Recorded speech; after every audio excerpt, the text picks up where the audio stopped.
Check 1 2 1 2. All right, my friends, here we are camping again. We made it to this site called Box Elder, I think, in Utah. We're in Utah. We went straight south. So, again, if you can help me out on this journey, my Venmo, my Venmo and PayPal right there. Could use a few extra dollars to put in the gas tank, mainly on my journey. So that would be awesome. If you could help me out, and thanks so much for those of you that already have. I really do appreciate it. I am traveling across the country. Started in Seattle. This is my third day. This is my third? Yeah. 1, 2, 3. This is my third day of doing this thing. We're going from Seattle, Washington to Rochester, New York, because I got a new teaching position in Rochester, New York. I plan to do this. My goal is to do this every year. So every year I'll update you on my journeys and those kind of things. Of course, I have the Art Professors podcast, which I do during the year. So this is kind of like the in-between, the travel journey, the travel vlogs between the Art Professors podcasts. What I wanted to do off the top, basically today's just going to be a travel update.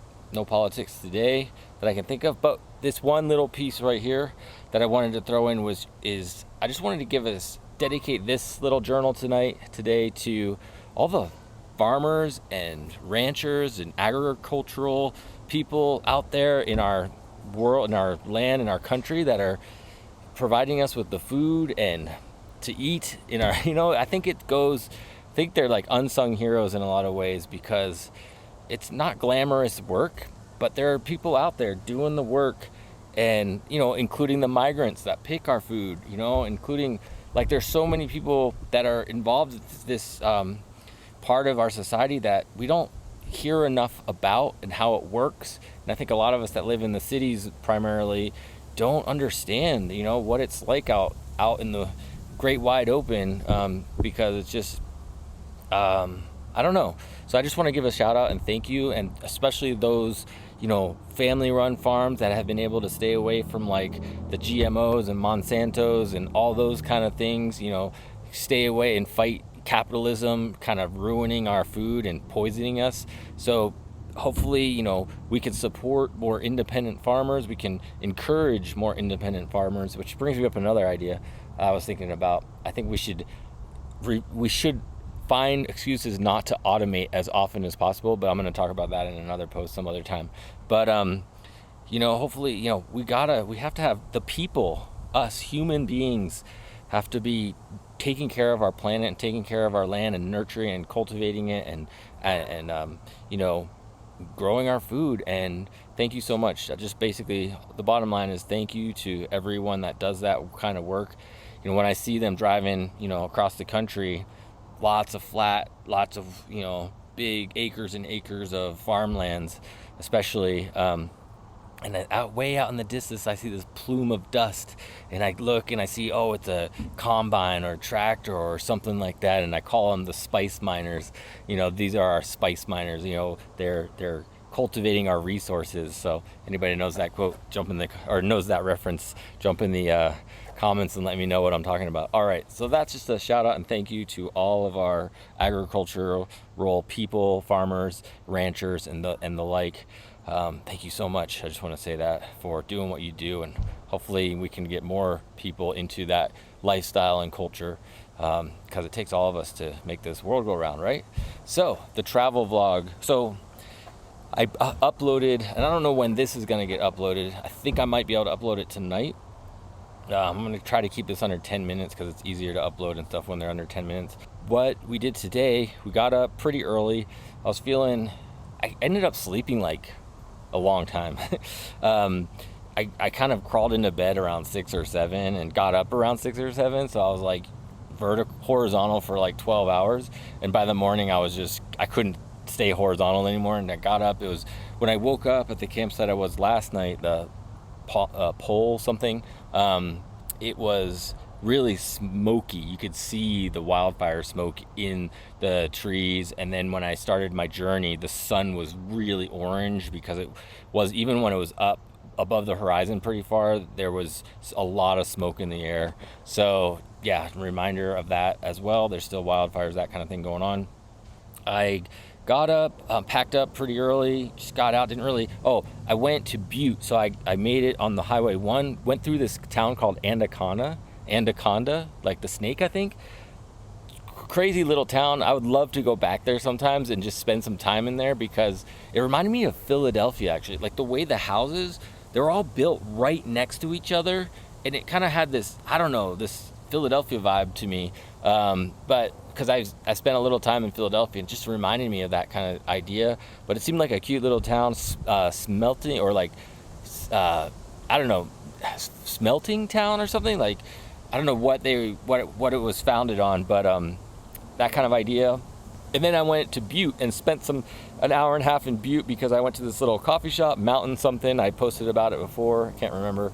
Spent some time there, got some coffee and breakfast sandwich, but I used it for power, and not really the internet, because my 5G was faster than their internet in their cafe. So I just switched over to my hotspot and uploaded what I need to this morning. So that kind of worked out a little bit slower than I'd like. It's reminding me of things like, as I do this, I need a power bank. I need, better ways to be able to keep doing this and not be kind of stranded when I'm out of, power and Wi-Fi or like internet signal. So I'll have to brainstorm on that. Hopefully maybe I'll have a different setup entirely, like more of like a van that I live in and travel in versus the car.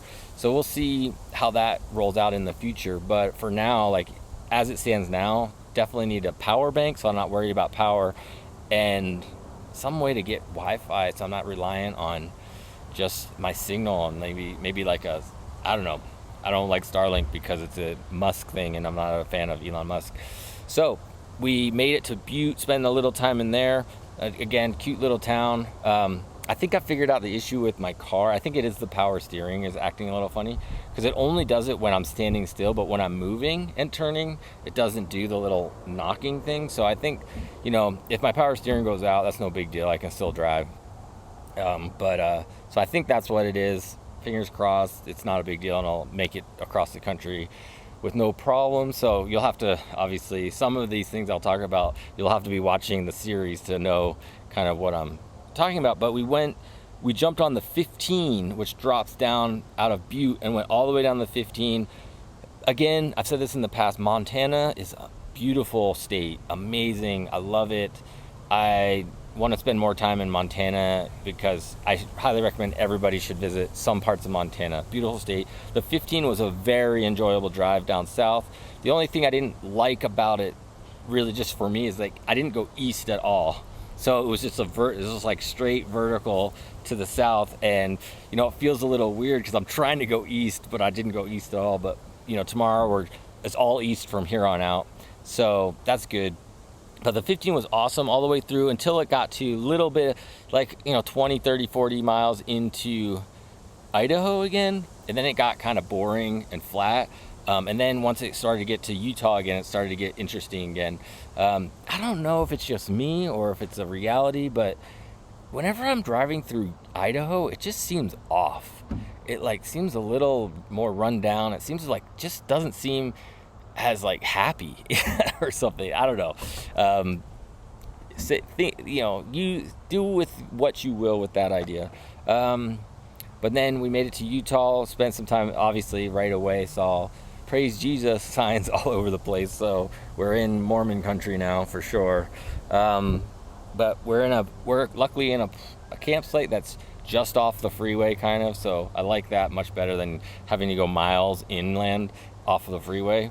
An idea I'm also going to talk about more is I really think rest stops should have overnight facilities in some capacity.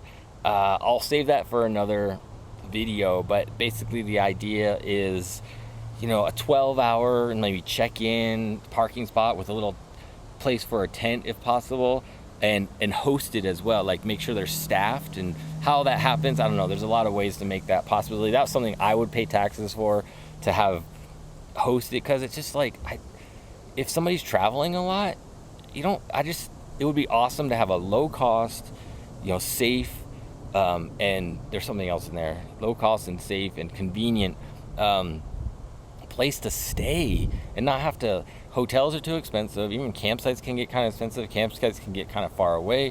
Campsites, you don't have as many amenities. Maybe you don't need to rug it. You're not trying to be in nature. You're just trying to get from point A to point B, and you want to have power and different things. So, and a bathroom and whatnot. So I don't know. There's a thought about rest stops that I think, if you still have the mentality that rest stops are sketchy places, that is no longer the case. Rest stops are clean and awesome. So, there was a time when rest stops would always be kind of thought of as like these sketchy kind of places to stay. That's not the case anymore. So you got to do more traveling if you still think of that. But but I think there's an opportunity to have overnight, like max $10 a night kind of vibe. Just, I don't know. There isn't any good economic places to stay if you're traveling, and it's really frustrating. Obviously if I'm flush with cash, I don't think of it, but since I'm tight, it's hard to travel, and that's part of probably the system. Our government and others, powers that be, don't want us moving. They want us to stay in our spot. They don't want us to explore and get educated, and because the more you travel, the more you have empathy for the rest of the world, and they don't want empathy. The powers that be don't want us to have empathy for other people, because that means we care. That means we're willing to think about others and vote blue, basically. All these conservative talking points just go out the window once you start experiencing the world. So I guess I am talking a little about politics, but hey, you're here, you know me, that's what I'm about. So 15, the other thing about driving down 15 that was awesome for the most part, most of the ride was like I could put it on cruise control and just go, and when I needed to get around somebody, I just changed lanes and got around. There was very little adjusting my speed for other drivers. That's another thing I'll probably talk deeper about at some point, is just how many people are just so, I don't know, they just don't know how to drive. There's no critical thinking when they're in their car, and how, spatial awareness and just different things like that. So, but that was nice just to be able to go cruise pretty much. So if you ever have the opportunity, drive from, Butte, Montana to Salt Lake City on 15. It's a pretty awesome drive. I think that's my update for today. Thanks so much for the support. Remember, if you can, hit up the Venmo, PayPal for me. And I don't know, a couple teaser. I think tomorrow night I'm going to do more of a video edited vlog and show you what I do. Like, get to my campsite, put up my tent, do this, do my books, because after this I'm going to do my books, balance my checkbook, make sure my money's in a good spot still, and know where everything is, track those kind of things. But I think that covers it for now. Anyways, let me know if you have any questions. As always, be loving, kind, and patient. Peace, my friends.